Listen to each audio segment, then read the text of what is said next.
Hello friends, last લેક્ચરમાં આપણે active passive વિશે આપણે શીખ્યા હતા, બરાબર છે. બેઝિક આપણે શરૂઆત કરી હતી. એક્ટિવ પેસિવ માટે મેં તમને એક કીધું હતું કોઈ એક જ વાક્ય રચના આપણે યાદ રાખવાની છે. આપણે અલગ અલગ ટેન્સીસ માટે, બરાબર, પેસિવ વોઇસની દરેક કાળ માટે આ વાક્ય રચના એવું યાદ રાખવાનું નથી. સિમ્પલ વાક્ય રચના મેં તમને કીધી હતી કે પેસિવ વોઇસ હોય, પેસિવ વોઇસમાં શું થાય, એક્ટિવ વોઇસમાં કર્તાથી શરૂઆત થતી હતી. પેસિવમાં હંમેશા શરૂઆત ક્યાંથી થાય? કર્મથી થાય, બરાબર છે. કર્તા છેલ્લે. એટલે મેં તમને પહેલાં આવું કીધું હતું. હા, ગયા લેક્ચરમાં બધી ચર્ચા કરી ચૂક્યા છીએ, બરાબર. એક વખત ખાલી ફર્સ્ટ રિવાઇઝ કરી લઈએ. ચાલો, પેસિવ વોઇસ છે કર્મણી વાક્ય રચના, એટલે શરૂઆત ક્યાંથી થાય? કર્મથી. પછી મેં તમને કીધું હતું વાક્ય રચનામાં હંમેશા પેસિવ વોઇસનું વાક્ય રચના હોય એટલે ટુ બીનું રૂપ અને ક્રિયાપદનું ભૂતકૃદંત. મેં તમને એવું કીધું હતું ને કે પેસિવ વોઇસ શીખવું હોય તો યાદ કેટલું રાખવાનું? વાક્ય રચના કઈ રીતે યાદ રાખવાની? એક જ વાક્ય રચના, આપણે અલગ અલગ કાળ માટે એવું નહીં. વાક્ય રચના એક જ ગોખવાની. પેસિવ વોઇસ હોય હંમેશા યાદ રાખવાનું. પેસિવ વોઇસમાં વાક્ય હોય એટલે હંમેશા અહીંયા શું મૂકવાનું? ટુ બીન રૂપ મૂકવાનું અને ભૂતકૃદંત. ટુ બીન રૂપ નક્કી કરતા આવડશે જે કાળ હોય એ પ્રમાણે ટુ બીન રૂપ. વર્તમાન કાળ હોય તો એમ ઇઝ આર, ભૂતકાળ હોય તો વોઝ વર, ભવિષ્યકાળ હોય તો શેલ બી અને વિલ બી, અને ક્રિયાપદનું હંમેશા કેવું આવે? ભૂતકૃદંત. પછી મેં તમને છેલ્લે કીધું હતું કે બાય અને છેલ્લે જે કરતા લઈ જઈએ તો એની કેવી વિભક્તિ? કર્મ વિભક્તિ કરવાની. આપણે સમજ્યા હતા એક્ઝામ્પલ સાથે, બરાબર ને. ધારો કે મેં આવું કીધું હોય કે આઈ ટીચ ઇંગ્લિશ, આવા સેન્ટેન્સીસ આપણે જોયા હતા. આ એક્ટિવ વોઇસનું વાક્ય છે, બરાબર. અને મારે પેસિવ વોઇસમાં કરવું હોય તો શું ધ્યાન રાખવાનું? હા, ક્લિયર છે કે આપણે શું હતું? એક્ટિવ વોઇસમાં કરતા પહેલાં આવતો હતો, કર્મ છેલ્લે આવતું હતું. પેસિવ વોઇસ છે કર્મણી છે તો વાક્યને આપણે કર્મને પહેલાં લેવાનું. ઇંગ્લિશ અહીં લેશું, ઓકે, અને આઈને છેલ્લે જવા દે એટલે શું થઈ જાય? બાય પ્લસ કર્તાની કર્મ વિભક્તિ. આઈની વિભક્તિ શું થાય? મી. આવું તમને લખાવ્યું હતું ને, આઈનું મી, વીનું અસ, બરાબર છે. યુનું you, he him, she her, it they them, બરાબર છે. એ તો આપણે લખાવ્યું હતું. ખ્યાલ આવી જશે.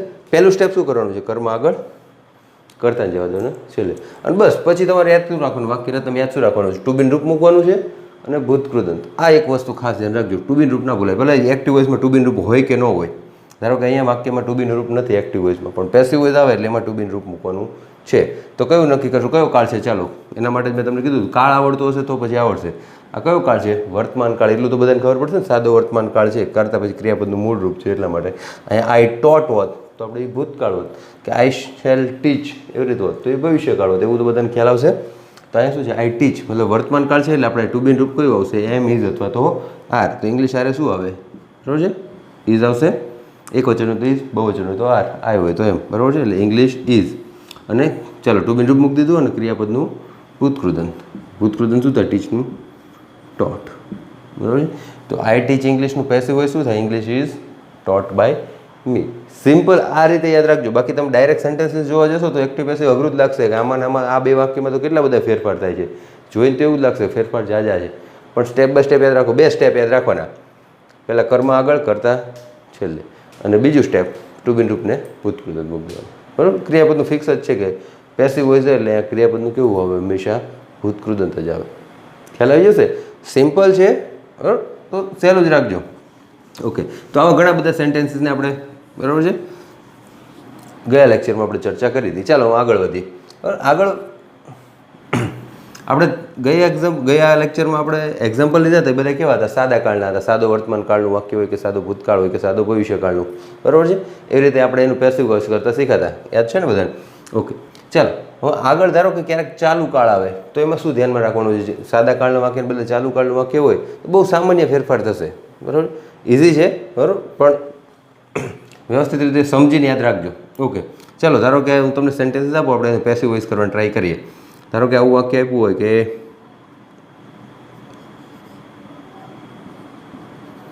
આઈ એમ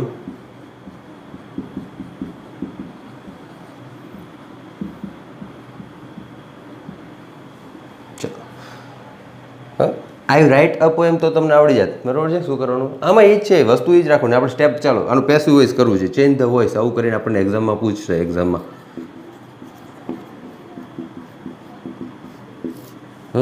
ચેન્જ ધ વોઇસ કરીને વાક્ય આપવું હોય, આપણે એનું પેસિવ વોઇસ કરવું હોય, કઈ રીતે કરશું? ચાલો, પહેલાં અ પોએમ આગળ લેવું પડશે અને છેલ્લે બાય મી. ચાલો, એક વસ્તુ આ ક્લિયર. પહેલું સ્ટેપ તો ક્લિયર જ છે. ઓકે, પછી ટુ બીનું રૂપ અને ભૂતકૃદંત વસ્તુ એ જ છે. ચાલો ટુ બીનું રૂપ મૂકો. આ કાળ કયો છે? વર્તમાન કાળ છે એવું ખબર પડી જશે ને ડાયરેક્ટ. હવે તો ચાલુ કાળમાં તો કાળ ઓળખવું ઉલટાનો સહેલો છે, બરાબર છે. આઈ એમ રાઇટિંગ એટલે ખબર પડશે વર્તમાન કાળનું વાક્ય છે, તો અહીંયા આપણે ટુ બીનું રૂપ કયું આવશે? વર્તમાન કાળનું જ આવશે. એટલે એમ ઇઝ અને આરમાંથી અહીં શું આવે? તો આ હતું તો એમ આવતું હતું. અહીંયા હવે કર્મમાં શરૂઆત ક્યાંથી થાય છે? અ પોયમથી. તો એમાં એમ ઇઝ આરમાંથી શું આવશે? અહીંયા ઇઝ. ઓકે ચાલો હવે ફેરફાર શું છે કે ચાલુ કાળનું વાક્ય હોય તો ફેરફાર શું થાય કે અત્યાર સુધી આપણે જોયું સાદા કાળમાં આવું હોત ને કે આઈ રાઇટ અ પોએમ, આ સાદો વર્તમાન કાળ છે, બરાબર. તો હું ડાયરેક્ટ જ કહી દે કે a poem is written by me. આ સાદો વર્તમાન કાળ હોય તો એનું પેસું ડાયરેક્ટ થઈ જાય. ચાલુ વર્તમાન કાળ હોય ત્યારે ધ્યાન શું રાખવાનું કે અહીંયા રાઇટ જે મૂળ રૂપ હતું એને બધા કેવું છે? ઓલરેડી વર્તમાન કૃદંતનું રૂપ આપેલું છે. ચાલુ કાળમાં હંમેશા આઈએનજી વાળું રૂપ આવશે, આઈએનજી વાળું ક્રિયાપદ આવશે. તો એનું પેસિવ કરો ત્યારે શું કરવાનું? જો રાઇટનું ભૂતકાળ રાઇટનું ભૂતકૃદંત શું થઈ જશે? રિટર્ન. આવું થાય, બરાબર. આવી વસ્તુ સમજજો. રાઇટનું ડાયરેક્ટ ભૂતકાળ થઈ જાય રિટર્ન, પણ તમને પહેલાંથી રાઇટિંગ આવું આપ્યું હોય અને હવે આનું ભૂતકૃદંત કરવું હોય, બરાબર છે, આઈએનજી વાળા ક્રિયાપદનું, તો શું કરવું પડે? જો રાઇટનું ડાયરેક્ટ ભૂતકૃદંત ખબર છે, પણ આઈએનજી વાળું પહેલાંથી આપ્યું ને, પહેલાંથી વર્તમાન કૃદંત આપ્યું ને પછી પાછું ભૂતકૃદંત કરવાનું થાય તો એક વસ્તુ યાદ રાખવાની, પહેલાં આ જો આઈએનજી છે એને આપણે એક બાજુ કાઢવું પડશે. એટલે આઈએનજીને આપણે અલગથી લખવું હોય તો એક આવું સહાયકારક ક્રિયાપદ છે બી, બરાબર છે. બી એટલા માટે કે એનાથી વાક્યના અર્થમાં કોઈ ફેર ન થાય. બી યારે પહેલાં અહીંયા આઈએનજી લગાડી દેવાનું, એટલે બીઈંગ અલગથી કાઢી લેવાનું. બીઈંગ શું કામ લખ્યું? કે આમાંથી આઈએનજી કાઢવા માટે. આઈએનજી કાઢી નાખી પછી જે રાઇટ વધે એનું ભૂતકૃદંત ખબર છે, પછી શું થઈ જાય?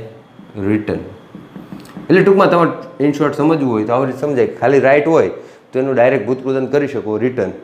પણ રાઇટિંગ આપેલું હોય, વર્તમાન કૃદંત હોય, એનું ભૂતકૃદંત કરવું હોય તો પહેલાં તમારે આઈએનજી બીઈંગ લખવું પડે અને પછી એનું ભૂતકૃદંત થાય, બરાબર. બીઈંગ શાના માટે? કે પહેલાંથી વર્તમાન કૃદંત મતલબ આઈએનજી વાળું રૂપ છે તો પહેલાં આઈએનજી એક બાજુ કાઢીએ પછી આપણે એનું ભૂતકૃદંત કરી શકીએ. એટલે તમારે ટૂંકમાં ચાલુ કાળનું વાક્ય આવશે તો ફેરફાર શું થશે કે આનું ભૂતકૃદંત લખો ને ત્યારે એને પહેલાં તમારે શું લખવું પડશે? બીઈંગ. બીઈંગ શેના માટે? અહીં આઈએનજી હતું એટલા માટે. એટલે હવે ગોખવાની જરૂર નથી. બીઈંગ ક્યારે લખવું ગોખવાનું નથી, ખ્યાલ આવી જશે.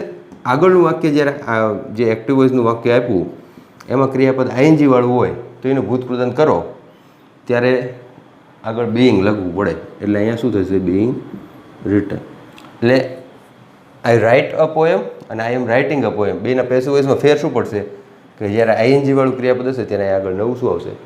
બીઈંગ આવશે. એટલે હવે ગોખવાની જરૂર નથી ને, બરાબર.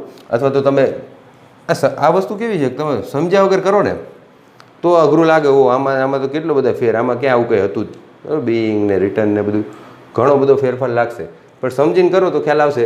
તમારે યાદ શું રાખવાનું? ટુ બીન રૂપ ને ભૂતકૃદંત, બરાબર. સાદા કાળમાં ડાયરેક્ટ ભૂતકૃદંત થઈ જતું હતું. ચાલુ કાળ હશે ત્યારે ક્રિયાપદ કેવું હશે? આઈએનજી વાળું હશે. એટલે આઈએનજી વાળું ક્રિયાપદ હોય ત્યારે ભૂતકૃદંત લખો તો એને પહેલાં તમારે શું ઉમેરવાનું? હંમેશા બીઈંગ લખવું પડશે. એટલે a poem is being written by me. Being ક્યારે આવશે એ સમજાઈ ગયું. ઉપર જો આઈએનજી વાળું ક્રિયાપદ હોય તો એનું પેસિવ વોઇસમાં શું લખવું પડશે? આપણે બીઈંગ. કારણ કે ક્રિયાપદનું રૂપ તો આપણે કેવું લખવાનું છે? હંમેશા ભૂતકૃદંત જ લખવાનું છે. ખ્યાલ આવશે ને? એક્ઝામ્પલ લઈએ એટલે ખ્યાલ આવશે. આવું વાક્ય હોય મારે એમ કેવું હોય કે he was eating mangoes. ચાલો અને પેસિવ વોઇસ કરવાની ટ્રાય કરો, જાતે ટ્રાય કરો.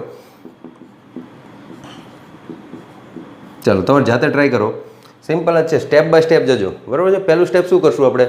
ઓકે, પહેલાં શું કરશું? જે કર્મ છે આગળ આવી જશે, મેંગોઝ. આ તો બધાને ક્લિયર થઈ ગયું છે. બાય હિમ, ક્લિયર છે.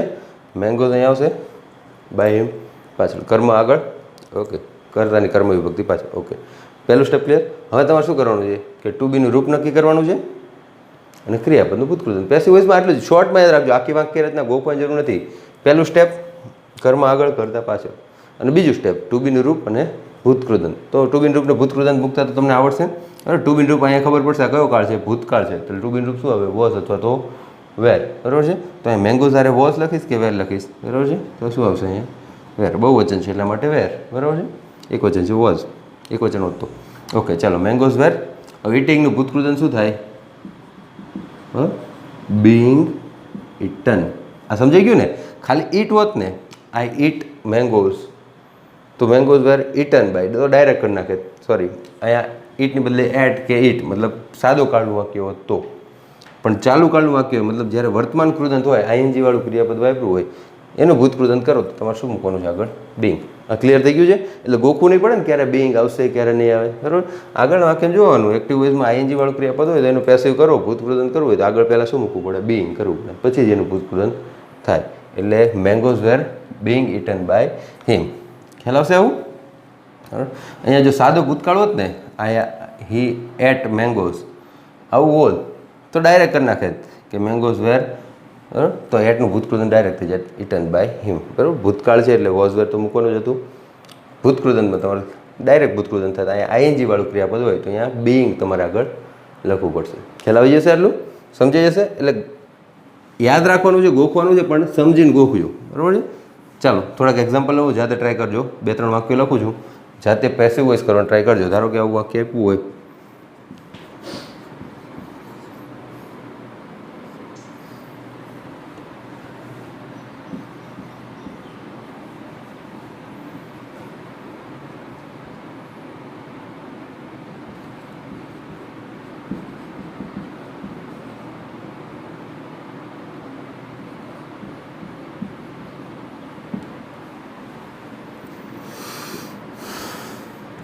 ચાલો પેસિવ વોઇસમાં ફેરવવાની ટ્રાય કરો.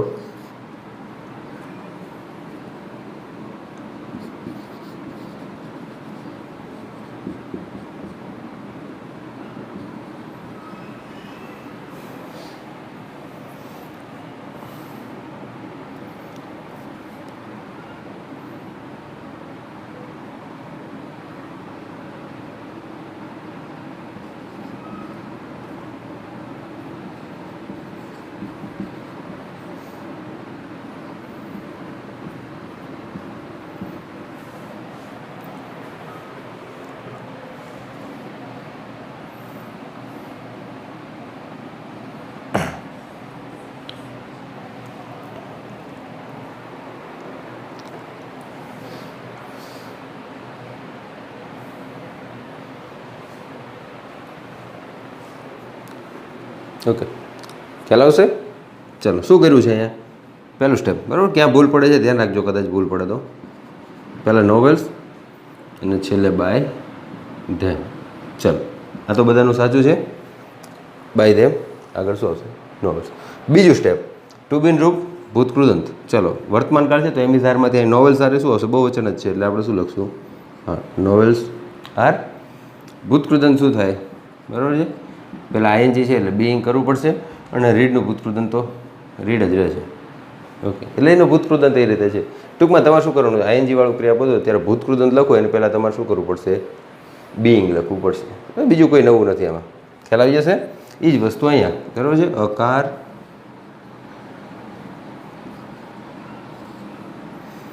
અને છેલ્લે બાય રામ. ચાલો આ એક વસ્તુ ધ્યાન રાખજો. જો અહીંયા ધે હોય તો એનું ધેમ કરીએ, આય હોય તો એનું મી કરીએ, પણ જ્યારે નામ આપ્યું હોય ત્યારે તો બરાબર જો નામ છે એ રીતે જ રહેશે. ઓકે, તો રામ છે ત્યાં બાય રામ. ઓકે, ચાલો હવે શું કરવાનું છે? ટુ બીનું રૂપ અને ભૂતકૃદંત. તો ટુ બીનું રૂપ શેલ બી અથવા વિલ બી. અકાર આરે શું આવે? વિલ બી જ આવશે. આઈ કે વી હોય તો શેલ બી, બાકી બધા વિલ બી. અને બાઈંગનું ભૂતકૃદંત તો બીઈંગ. બાયનું ભૂતકૃદંત શું થાય? બોટ.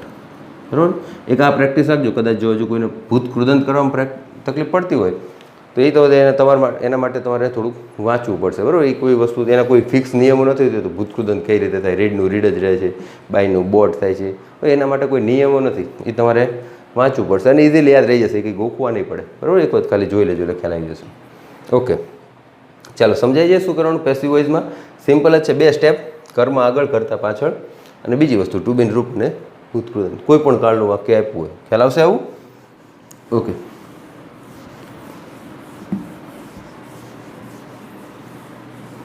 હા. ક્યારેક કર્મ છે એ સજીવ કર્મ આપ્યું હોય. સજીવ કર્મ મતલબ જે સર્વનામ વપરાય છે એનું જ કર્મ તરીકે ઉપયોગ કર્યો હોય. ધારો કે આવું હોય કે હી ઇઝ કોલિંગ મી, તો ધ્યાન રાખજો. ધારો કે આ રીતે આપ્યું હોય વાક્ય, હી ઇઝ કોલિંગ મી, તો આમાં શું છે, કર્મ અત્યાર સુધી આપણે જોયું કર્મમાં કોઈ નામ આપેલું હોય, પણ કર્મમાં જો કોઈ સર્વનામ આપ્યું હોય તો ફેર શું કરવાનું, એટલે વસ્તુ આ જ છે બરાબર કે કર્મને આપણે અહીંયા આગળ લેવું છે, પણ તો જેમ હીને પાછળ લઈ જવી તો હિમ થાય, આઈને પાછળ લઈ જવી તો મી થાય, એ રીતે તમારે અહીંયા હિમ કે મી એવી રીતે ટૂંકમાં સર્વનામ આપ્યું હોય કર્મ વિભક્તિમાં, એને તમે આગળ લો તો પાછું તમારે આ શું કરવું પડશે, આઈ લખવું પડશે. એવું ધ્યાનમાં રાખજો કે આવું સજીવ કર્મ આપ્યું હોય, મીને તમે આગળ લો તેનું શું થઈ જશે, આઈ, અને આ હીને પાછળ જવા દો એટલે બાય હિમ. ટૂંકમાં અહીંયા આગળ લો જ્યારે સર્વનામ ત્યારે એની કર્તા વિભક્તિ આવે, હા, એને પાછળ લઈ જાવ તો એની કર્મ વિભક્તિ થઈ જાય. ટૂંકમાં સ્ટેપ તો એ જ છે આપણે જે કરતા તે જ, પણ એટલું યાદ રાખો મીને અહીં તમે આગળ મી નહીં લખી શકો, મીને આગળ લો તો આગળ શું કરવું પડે, કેમ આ હીને પાછળ લઈએ તો આપણે હિમ કરીએ છીએ, એમ એનું ઉલટું છે, મીને આગળ લઈએ તો આપણે શું કરવું પડશે, આય. ચલો એક આટલો ફેરફાર થાય, બાકી બધી વસ્તુ તમને ખ્યાલ જ છે. ચાલો વર્તમાન કાળ છે એટલે એમ ઇઝ આરમાંથી મૂકવાનું, આ યારે શું આવે, એમ આવશે, ઓકે. અને કોલિંગનું ભૂતકૃતન શું થાય, being called, I am being called by him, બરાબર. એટલે પેસિવ વોઇસના સેન્ટેન્સીસ છે ને એ તમે વાંચો તો કદાચ થોડુંક હાર્ડ લાગે, અથવા તો એક આમ તો એક ટાઈપનું કેવું છે ફેશન છે, તમે જ્યારે કે કોઈ એસે કે એવું રાખો ને જ્યારે એક્ઝામમાં પેપરમાં, તો જો જે પેપર ચેક કરવાવાળો છે એના ઉપર સારી ઇમ્પ્રેશન પાડ્યું હોય તો પેસિવ વોઇસના વધારે વાક્યો યુઝ કરાય, બરાબર. એનાથી શું લાગે, થોડુંક એને ખ્યાલ આવે અથવા તો થોડુંક વાંચવામાં સારું લાગશે, બરાબર. આ સિમ્પલ વાક્ય લાગે, વસ્તુ આ જ છે, બેનું મિનિંગ તો એક જ છે, બરાબર છે, પણ પેસિવ વોઇસનો ઉપયોગ આ રીતે પણ થાય છે, બરાબર છે. એટલે એસે રાઇટિંગમાં ને એમાં આ વસ્તુ અગત્યની છે, ઓકે. ચાલો ખ્યાલ આવી જશે. વાંચવામાં અઘરું લાગશે કદાચ પેસિવ વોઇસ, જે નહીં ભણ્યા હોય ને, તમે ન પેસિવ વોઇસ ભણ્યા પહેલાં તમે વાક્ય વાંચો તો થોડુંક વિચિત્ર લાગે બોલવામાં અથવા સમજવામાં.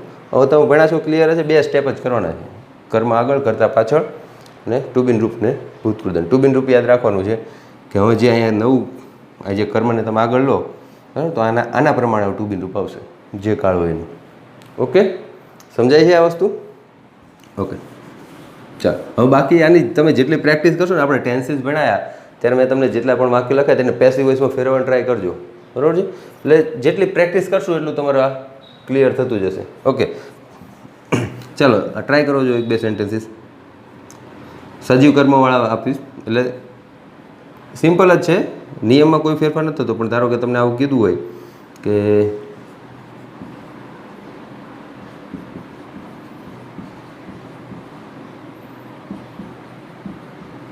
સિમ્પલ વાક્ય લઈ લો, ધારો કે આ સાદા વર્તમાન કાળનું વાક્ય છે, હી ટીચીસ ધેમ, બરાબર.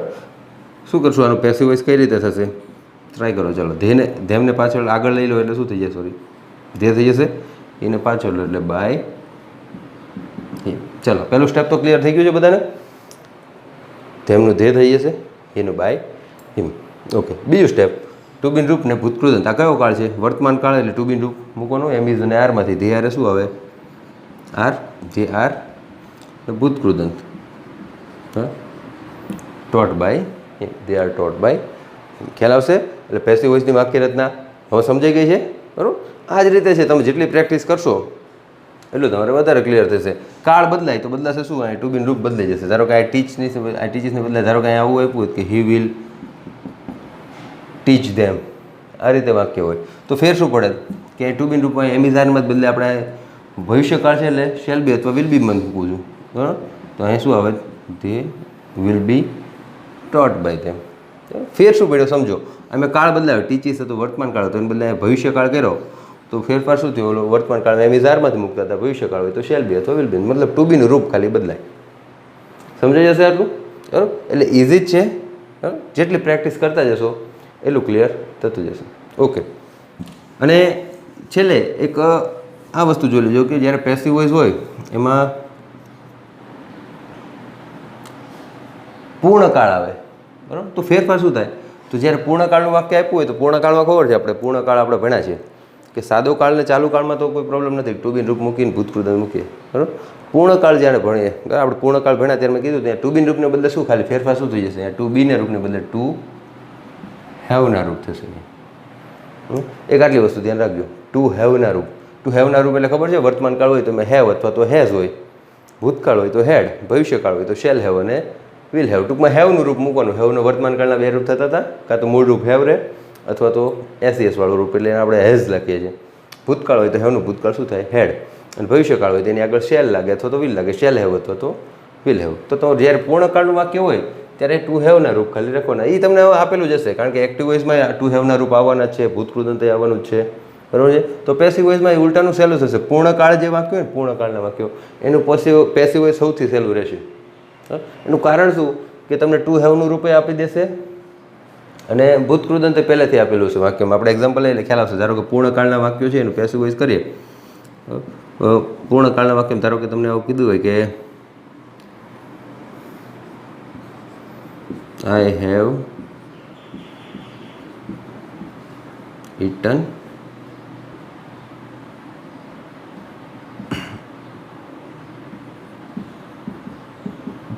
મેં સફરજન ખાઈ લીધું છે.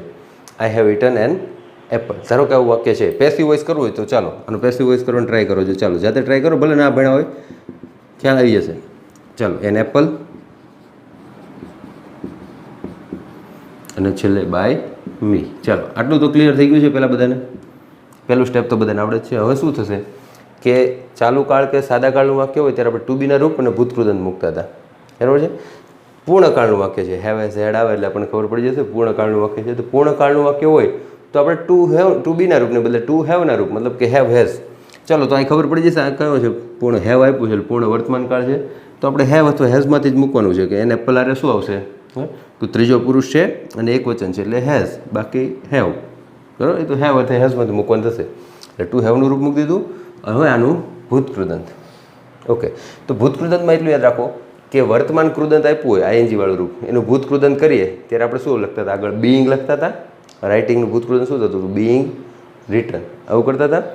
એ જ વસ્તુ જ્યારે ભૂતકૃદંતનું પાછું ભૂતકૃદંત કરો ને, તો જેમ વર્તમાન કૃદંતનું ભૂતકૃદંત કર્યું ત્યારે આગળ શું લગાડતા હતા? બીઈંગ લગાડતા હતા. એમ જ્યારે ભૂતકૃદંત પહેલાંથી અહીં આપણને ભૂતકૃદંત જ આપેલું છે, કારણ કે પૂર્ણકાળ છે તો પૂર્ણકાળમાં શું આવતું હતું? ભૂતકૃદંત જ આવતું હતું. તો આ જે ભૂતકૃદંત પહેલેથી આપ્યું હોય એનું પાછું ભૂતકૃદંત કરો તો અહીંયા તમારે આગળ શું લગાડવું પડશે? અહીંયા બીન. મોટા ભાગના ઈએન પ્રત્યે હોય છે એટલે બીની પાછળ ઈએન. કેમ બી આઈએનજી લગાડતા હતા, બીની પાછળ અહીંયા શું લગાડવાનું થાય? ઈએન. એટલે પછી ભૂતકૃદંતમાં ઈએન લાગતું હોય કે ન લાગતું હોય.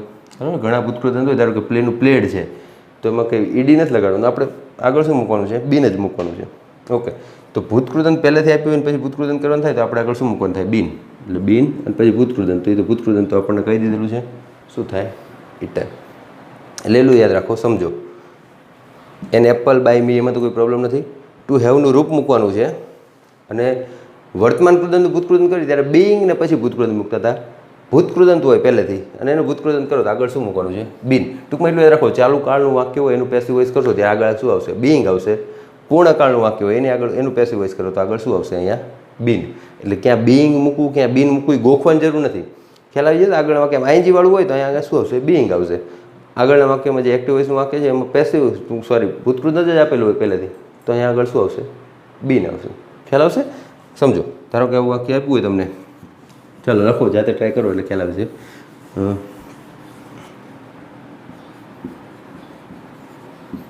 તે હેડ